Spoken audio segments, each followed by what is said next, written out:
She felt a tug at her heart. "Morning, Damien," she called. Damien turned to them. His face brightened and he smiled. "Hi, Mrs. North. What's up, Gabe?" "Come on, Damien," Dani whispered when she reached him. "I'll walk you in." 10 minutes later, she crossed 79th Street toward Broadway, her mind buzzing with last night's triumph and her upcoming day.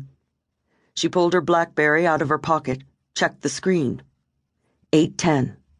Enough time to get through her voicemails and emails before Dr. McGuire, the researcher from Pharma International, showed up. Now she wondered again what his agenda was, why he was so anxious and secretive about the meeting. But it was something important, at least to McGuire. She'd been calling him for weeks, coaxing him into an interview for the new documentary on autism she was just beginning. She'd been referred to McGuire by his friend, John McCloskey, the Keller-Dorn pharmaceutical technician who'd served as whistleblower on Keller-Dorn's painkiller Myriad after patients who took it started dropping dead from heart attacks. Dani's interview of McCloskey published in The Crusader was well after McCloskey went public, but somehow it managed to electrify the issue.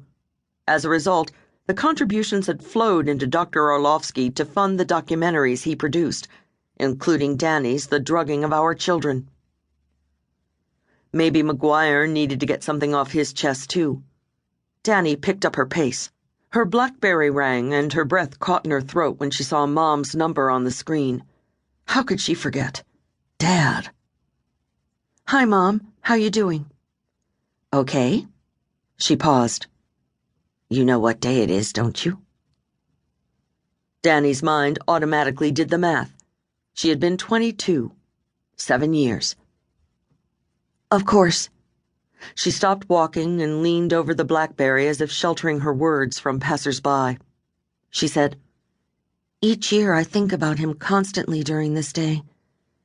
Sometimes it seems like—" Her voice trailed off. "I miss him more each year, too," Mom said. Her voice was steady, like she had steeled herself to get through the day. "When's his mass?" 1 o'clock. Dani didn't respond right away. "I can't make it this year." "I know, sweetie. I just wanted to hear your voice. I knew you weren't coming. You had a big day yesterday. Congratulations. I'm sure lots of people want to talk to you." "It's not that. I'm just jammed with the usual stuff. Will you light a candle for me?" "Sure. I'll speak to you later. Gabe okay?" "He's great. Maybe we'll get out this weekend. How's Jack?" "The same." Dani felt her hand muscles tense around the BlackBerry. "Anything going on?"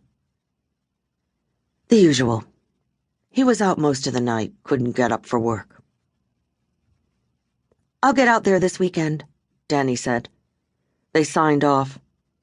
She continued walking, feeling guilty.